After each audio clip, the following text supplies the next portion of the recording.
नमस्कार साथियों, आप सबका पुनः स्वागत है श्रद्धा वेद पुराण में। तो आज हम लोग डिस्कस करेंगे अध्याय 11 श्लोक अर्थ 43। इससे पहले हम लोगों ने अध्याय 1 से 10 तक के सभी श्लोक अर्थ सरल हिंदी भाषा में दोनों ही चैनल श्रद्धा एस्ट्रो ज्योतिष, श्रद्धा वेद पुराण में अपलोड कर दिए थे। आप में से कोई भी व्यक्ति भगवद गीता को सरल हिंदी भाषा में समझना चाहता है, आप हमारे चैनल में आए जहाँ आपको 700 के 700 श्लोक अर्थ मिल जाएंगे। तो आज का जो श्लोक है 11वें अध्याय का 43वां श्लोक, ये मुख्य रूप से क्या बताना चाहता है? तो कहते हैं कि ये गुरु और पिता भाव, यानी ईश्वर के अंदर ही हम गुरु और पिता भाव को समझें। ये 11वें अध्याय का कौन सा श्लोक समझाता है? 43वां। यानी हमारे होने का कारण, जिस प्रकार हम ज्योतिष में भी बोलते हैं कि पिता आत्मा कारक माना जाता है, तो इसी प्रकार से ईश्वर को हम अपने होने का प्रमुख कारण मानते हैं। हमें ज्ञान जो देता है और जो राह दिखाता है उसको गुरु माना जाता है। तो हमारा प्रमुख जो गुरु है वो परमात्मा ही है।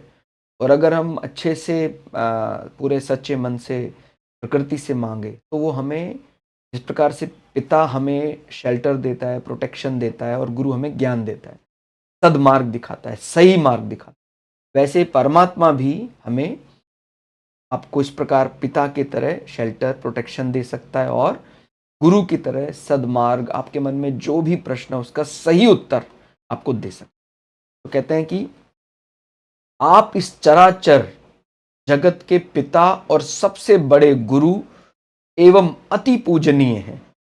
यानी चराचर का अर्थ क्या है? जो इसमें मूवेबल और नॉन मूवेबल दोनों ही शामिल हो गए।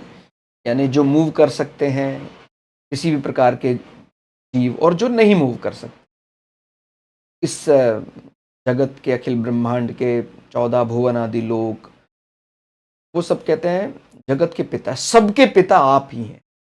पिता कहने का अर्थ केवल इतना ही नहीं है जिन्होंने हमें पैदा किया। इसके अलावा भी पिता का बड़ा गहरा अर्थ होता है। यानी मुझे जितना भी मेरा जो पराक्रम को बढ़ाने के लिए मुझ पर, जैसे कहते हैं छत्र है, पिता का छत्र है, माता की ममता है, तो ऐसा बोलते हैं कि पिता का जो बल है वो आप ही हैं पूरे चराचर जगत का, और सबसे बड़े गुरु। हालांकि और अलग अलग प्रकार कहते शिक्षाएं हमें जगत में मिलती है कहते, लेकिन जो वास्तविक ज्ञान है उसका सही अर्थ परमात्मा ही दे सकता है। तो सबसे बड़े गुरु तो आप ही, और अति पूजनीय है। माने आपको हम सम्मान कितना दे सकते हैं? हम तो, हमारी तो बुद्धि मूढ़ है, हमारा मन चंचल है, सदैव कोई ना कोई हमारे मन में कोई बुरे विचार उठते ही रहते हैं। तो कहते हैं हम चाहे कितना ही आपको सम्मान देने का प्रयास करें, हम नहीं दे सकते। तो कहते हैं हमारे जो सम्मान की पराकाष्ठा है, जो वो हम आपके लिए रिजर्व करते हैं। हम सदैव माने सोते जागते उठते बैठते हमारे अंदर ये जो हमारा शरीर है, इसमें दुर्गंध ही भरे हुए हैं, मल है। तो कहते हैं कि हम आपकी किस प्रकार से पूजा करें। हम तो बड़े ही ज्यादा, माने उस शरीर को देखें, अगर हमारा जो शरीर बड़ा अपवित्र रहने वाला है, तो कहते हैं उसकी जो पवित्रतम अवस्था है उससे हम आपका सदा ध्यान करें। आप हमारे लिए अति पूजनीय, हे अनुपम प्रभाव वाले। आपका जो प्रभाव है वो हमें आनंदित करने वाला है, हमारे मन को प्रसन्न करने वाला है। तीनों लोकों में आपके समान भी दूसरा कोई है ही नहीं। क्योंकि वास्तव में तो हम प्रकार बोलते हैं कि अद्वैत, तो वो जब एक ही है तो फिर दूसरा आपके समान कैसे हो सकता है? आपने ही दूसरे को प्रकट किया है तो वो आपके जैसा ही होगा या आप ही होगा। दूसरा दूसरा कह देना कि भाई वो एक अलग आइडेंटिटी है, ऐसा तो संभव ही नहीं है। जैसे हम कह देते हैं ना, भाई ये बुरी ताकत है, ये अच्छी ताकत है, वो एक व्यवहारिक बुद्धि से तो ठीक लगता है, लेकिन वास्तव में तो क्या सुर क्या असुर, सबको बनाने वाले तो आप ही हैं। तो और ऐसे कई ऐसे हमने पुराणों में कथाएं पढ़ी हैं जहां पर असुरों के अंदर भी जब आप कृपा कर देते हैं तो वो असुरता समाप्त हो जाती है। इस प्रकार से राजा बलि की कथा आती है, प्रहलाद की कथा आती है। तो उनकी तो भक्ति और दानवीरता पूरे जगत में विख्यात है। कहते तीनों लोकों में आपके समान भी दूसरा कोई नहीं है। तीनों लोक हम सामान्यतः क्या बोलते हैं कि हमारी धरा, आकाश और पाताल। हालांकि इसको फर्दर और 14 भुवन आदि लोकों में डिवाइड किया जा सकता है, लेकिन कहते हैं मुख्य लोकों की अगर बात करें तो कहते हैं तीनों लोकों में आपके जैसा कोई नहीं, फिर अधिक तो कैसे हो सकता है? आपके तो बराबर ही कोई नहीं है, तो ज्यादा होने का तो प्रश्न ही नहीं होता है। थोड़ा और गूढ़ अर्थ समझे, कहते हैं आप इस समस्त अचर जगत के पिता हैं।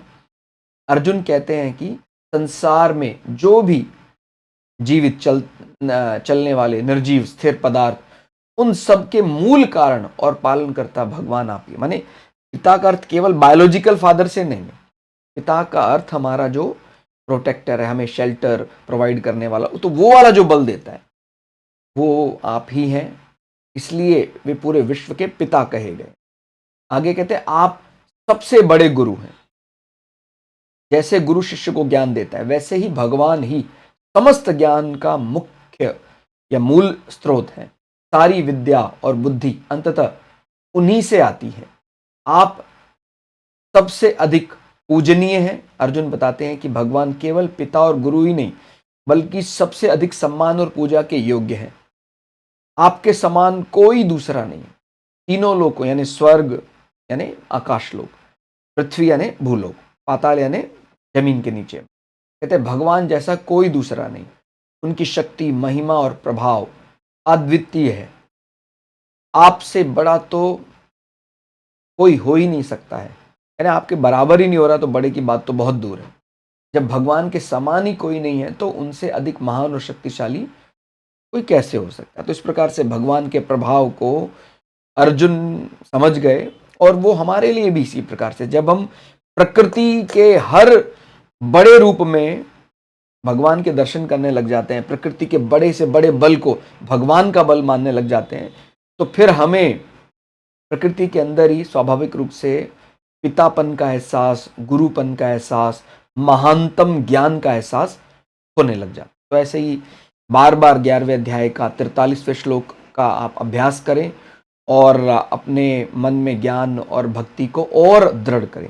इसी मंगल कामना के साथ आज के श्लोक में इतना ही। मिलते हैं अगले श्लोक अर्थ के साथ।